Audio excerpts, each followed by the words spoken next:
Gus Nur, Anda terlalu berani, hak-hak batil-batil, itu yang membuat saya takjub kepadamu. Saya bukan berani Pak, nggak ada berani, nggak ada takut. Saya itu mengalir semua datang dari Allah. Saya nggak berani, saya nggak takut. Saya hanya berusaha mengamalkan ayat-ayat sebisa-bisanya. Satu ayat tak baca, tak amalkan semampu-mampunya. Ya, sesuai dengan kondisi dan situasi. Rasulullah bersabda, sebaik-baik jihad adalah menyuarakan kebenaran di depan penguasa yang dolim. Jadi bukan saya berani, saya hanya mengamalkan hadis Nabi, bukan saya berani. Gitu loh. Apa mengkritik rezim itu apa untungnya? Nggak ada yang bayar. Dibully, dicaci, difitnah, apalagi capek. Iya, nggak ada bayaran. Jangankan 100.000, 1.000 rupiah nggak keluar duit, nggak dapat duit. Malah saya yang keluar duit. Ayo Gus, bantu saya, tolong saya, coblos saya, dukung saya. Nih 500 triliun. Lah kamu pembohong, kamu pendusta. Apa artinya uang 500 triliun itu nanti di akhirat gak laku? Berat hisapku Pak. Ini hak-hak batil-batil sebisa-bisanya. Walaupun di sisi lain ada orang dikasih 50.000 hilang harga dirinya. Apa kan? Anpoihim apa? Imanuhum fi anplofihim. Imannya tetap seukuran dalamnya amplop itu.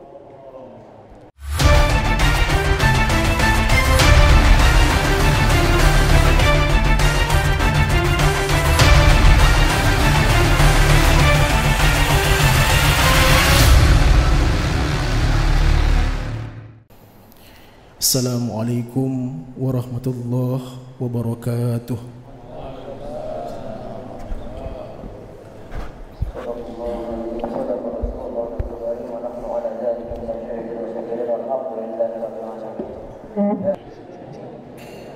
Masya Allah. Ini nggak ada yang bawa pisau kan? Tadi masuk dikontrol, diperiksa ya, ketat sekali penjagaannya, Masya Allah. Laqad ja'akum rasulun min anfusikum azizun alaihi ma anittum harisun alaikum bil mu'minina raufur rahim.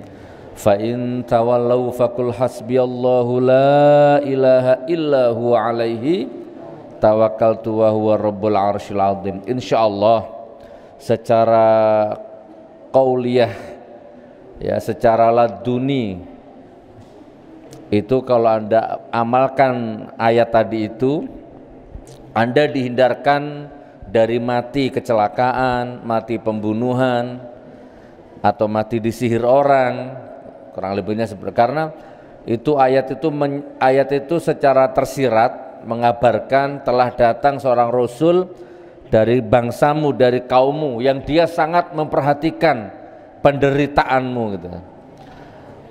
Saya dulu dapat ijazah dari guru saya, dari abah saya, amalkan ini setiap sholat, bahkan dibaca dalam rakaat sholat, apalagi kalau sambil ditorikohkan dengan riadoh-riadoh tertentu, insya Allah Anda akan dihindarkan dari mara bahaya. Bukan kebal senjata lain ya, ini tapi dihindarkan. Nah, jadi kurang lebih begitu. Jadi saya mohon maaf tadi yang masuk tadi di kontrol, mohon maaf ya.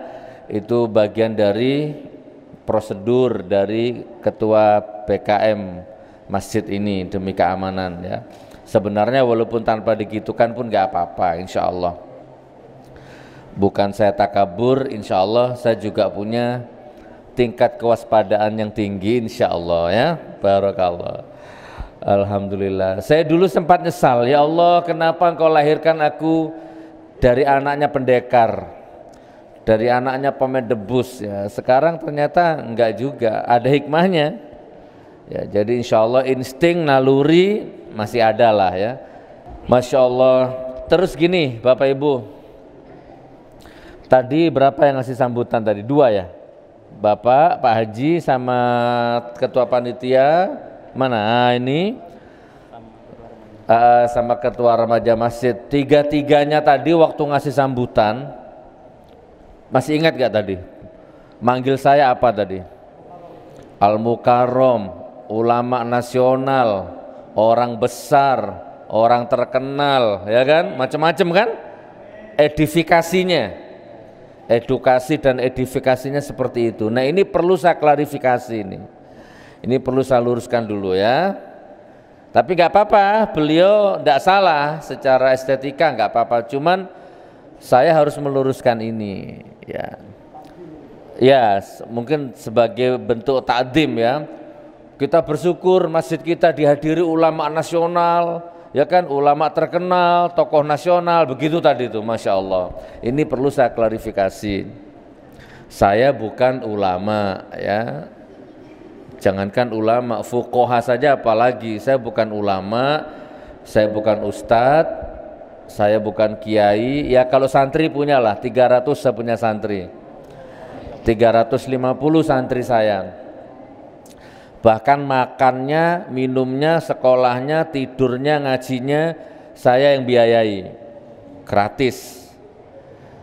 Bukan saya yang biayai, Allah yang biayai ya. Nah, saya ralat ya.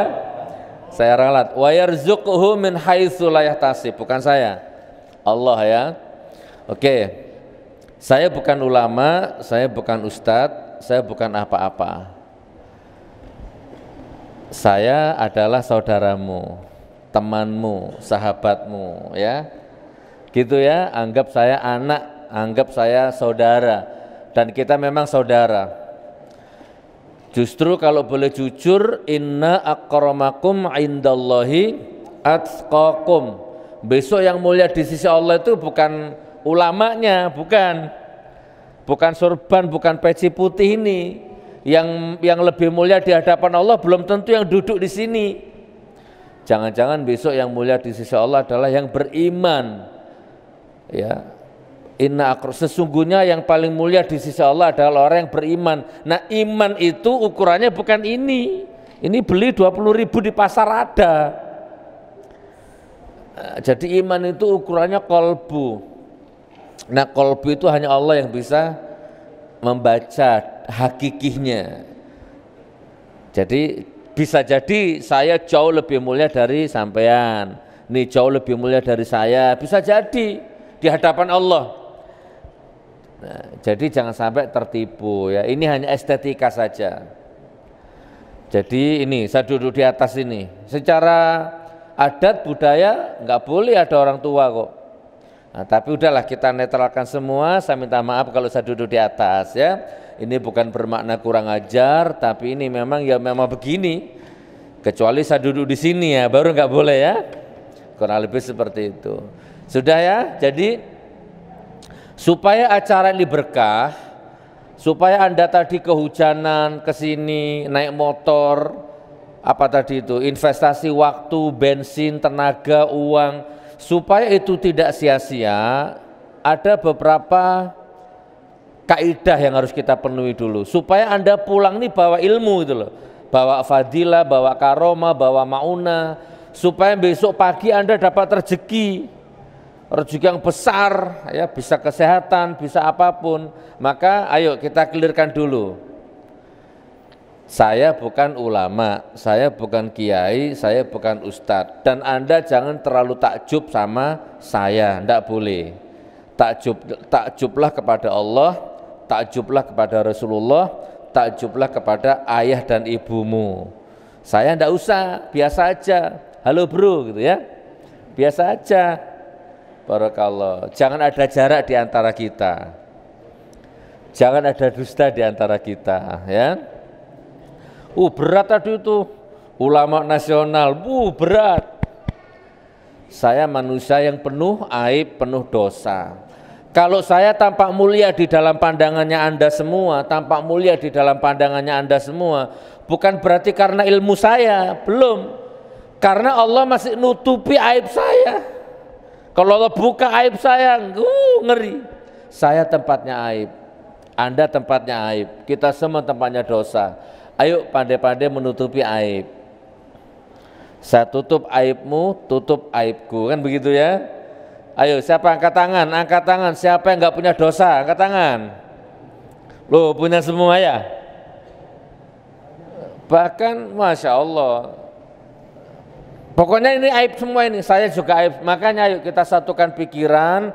Jangan sampai kita yang penuh dosa ini jatuh lagi ke lembah yang lebih hina lagi gara-gara asobia. Gara-gara terlalu takjub kepada manusia. Jangan-jangan karena terlalu taklidnya sehingga nanti percuma pengajian ini.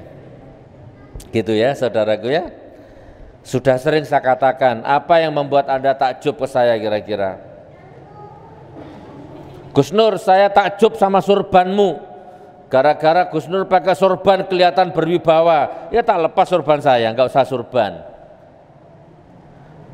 Gus Nur, peci putihmu ini yang membuat mataku silau. Gara-gara peci putihmu ini yang membuat aku takjub kepadamu. Ya udah tak giniin aja berarti. Gimana? Nah ya, gini terus. Nah, yang penting Anda jangan takjub ke saya. Itu intinya. Saya nggak mau. Ya biasa aja. Saya bukan ulama. Saya bukan apa. Gus Nur, Anda terlalu berani. Hak-hak batil-batil. Itu yang membuat saya takjub kepadamu. Saya bukan berani Pak. Nggak ada berani, nggak ada takut. Saya itu mengalir semua datang dari Allah. Saya nggak berani, saya nggak takut. Saya hanya berusaha mengamalkan ayat-ayat sebisa-bisanya. Satu ayat tak baca, tak amalkan semampu-mampunya. Ya sesuai dengan kondisi dan situasi. Karena saya punya prinsip agama itu bukan baku. Agama itu bukan hanya baca Quran, bukan hanya puasa, bukannya sholat. Agama itu hidup, dinamis. Kan sering saya katakan itu. Kalau ada tetanggamu lapar, kasih makan, itu juga agama. Hidup. Tadi waktu beliau ngaji Quran tadi, beliau baca Quran. Kan saya duduk di atas tadi pertama. Kok lama-lama saya merasakan gak enak ya? Wah, akhirnya saya pindah ke bawah. Karena saya merasa malu sama Al-Quran itu pun agama, gitu loh. Agama itu hidup. Ada tetanggamu kehausan, kasih minum, itu agama. Jadi nggak baku. Karena saya belum bisa baca Quran secara fasih, belum hafal 30 juz, maka saya mencoba mengamalkan sebisa-bisanya. Satu saya amalkan sampai tetes darah penghabisan bila perlu. Begitu Pak. Rasulullah bersabda, sebaik-baik jihad adalah menyuarakan kebenaran di depan penguasa yang dolim. Jadi bukan saya berani, saya hanya mengamalkan hadis Nabi, bukan saya berani. Enggak, kalau boleh jujur Pak, kalau boleh jujur nih ya, mobil punya lebih dari satu, rumah, santri, perusahaan, usaha, jalan. Kalau boleh jujur ya, saya itu nggak usah kerja, nggak usah tablik, duduk aja. Itu passive income Pak. Tidur aja sudah dapat bayaran saya. Nggak usah kemana-mana, di rumah saja cukup. Buat makan, buat traveling, buat jalan-jalan, menikmati hidup sama keluarga cukup. Nggak usah teriak-teriak gini.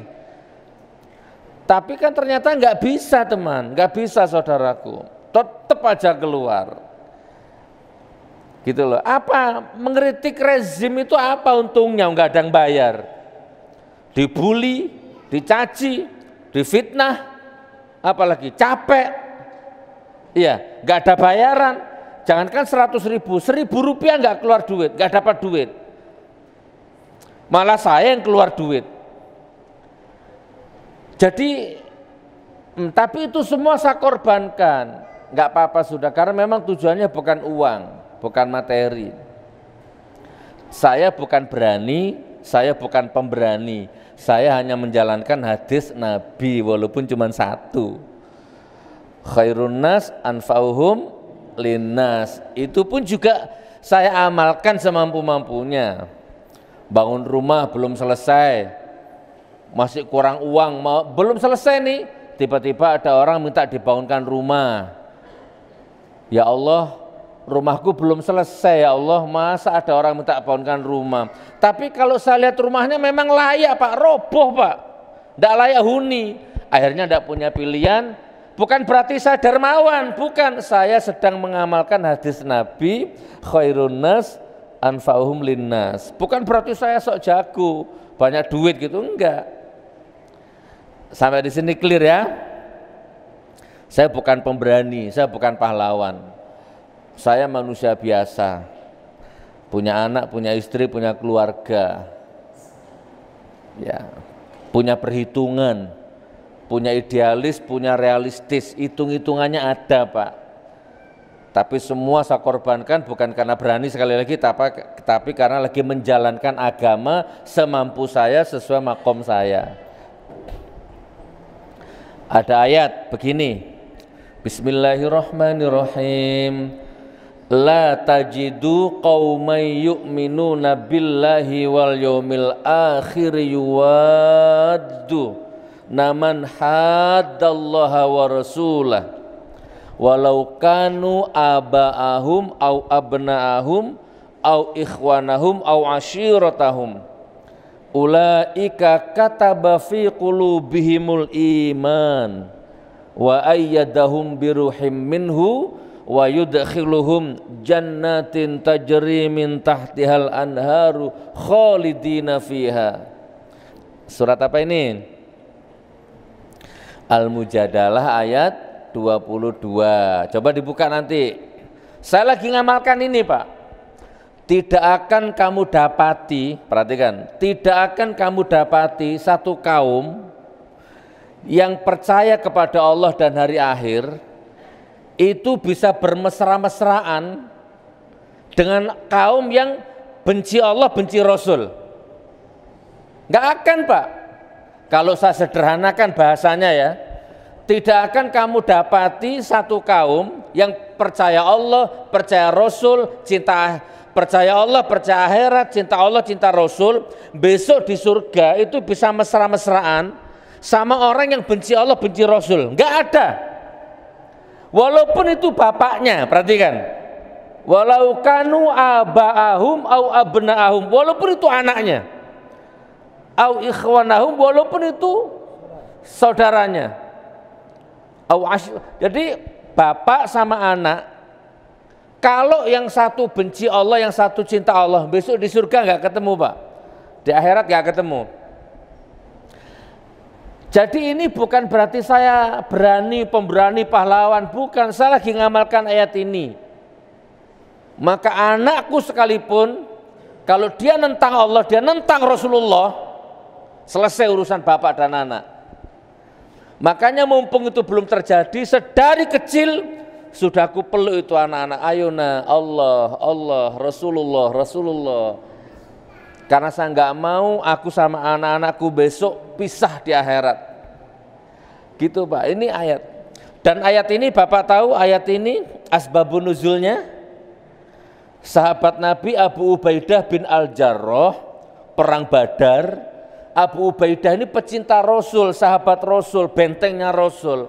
Bapaknya musuhnya Rasul gitu loh. Ketemu di perang Badar, berantem. Abu Ubaidah menghindar, ini bapakku ini. Jadi walaupun dipanah, ditombak, di pedang, Abu Ubaidah itu berusaha menghindar. Karena itu bapaknya, bapak kandungnya. Masih berusaha nahan, Pak, tidak bisa, dipanah, ditangkis, ditombak, ditangkis terus.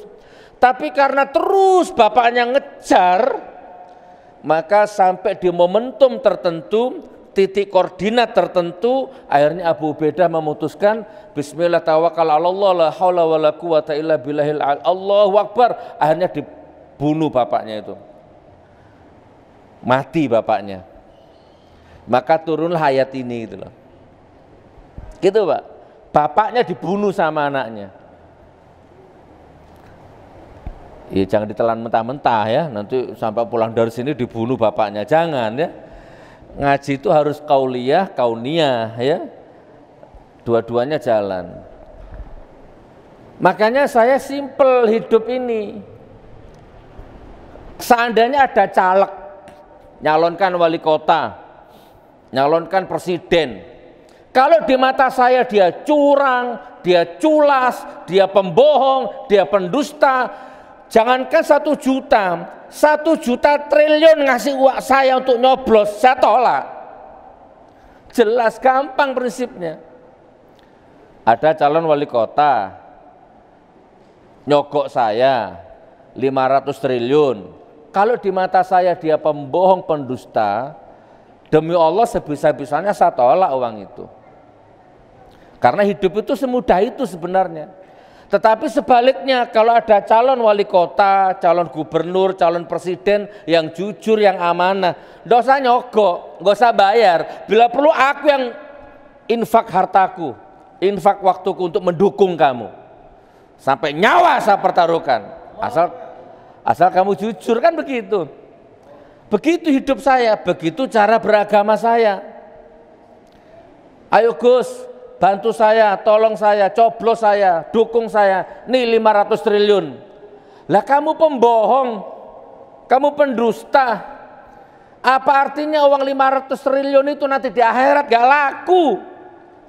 Berat hisapku Pak. Ini hak batil-batil sebisa-bisanya.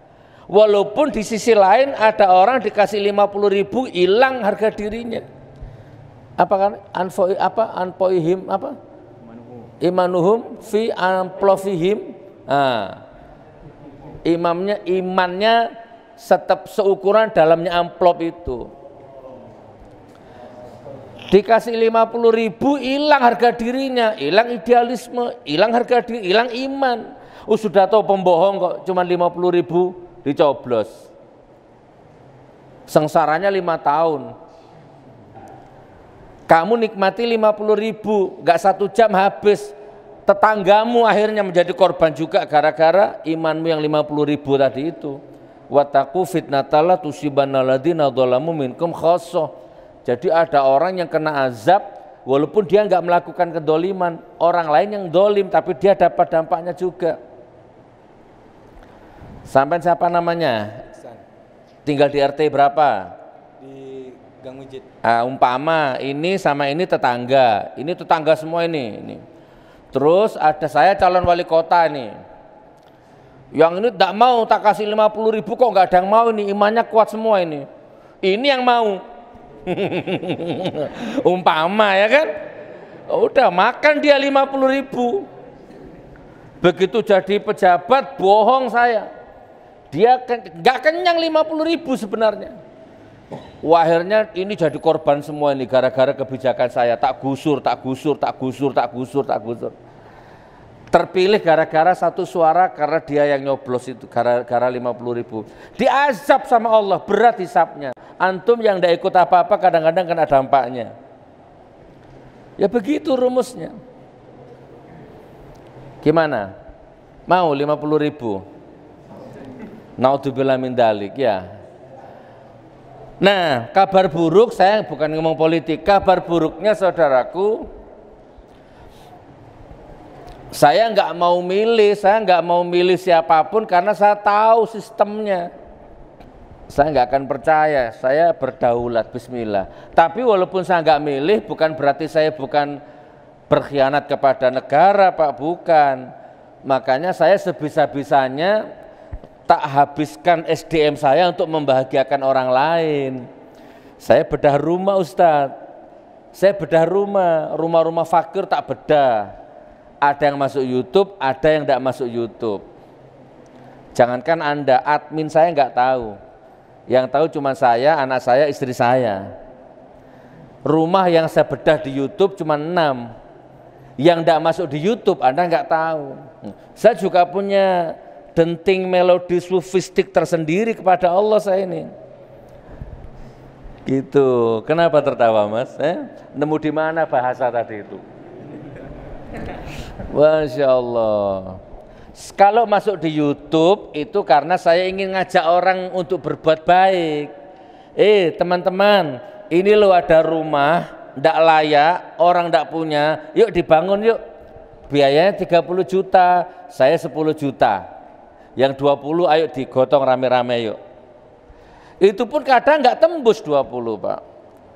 Jadi masuk di YouTube itu infotainment, entertainment, itu memang untuk ngajak orang. Ayo. Lumayan uang mau dibelikan rokok nggak jadi, alhamdulillah tiba-tiba bedah rumah. Bukan pamrih, bukan ria, itu yang di YouTube. Yang tidak masuk YouTube, bedah masjid, yang masuk YouTube 96, yang tidak masuk YouTube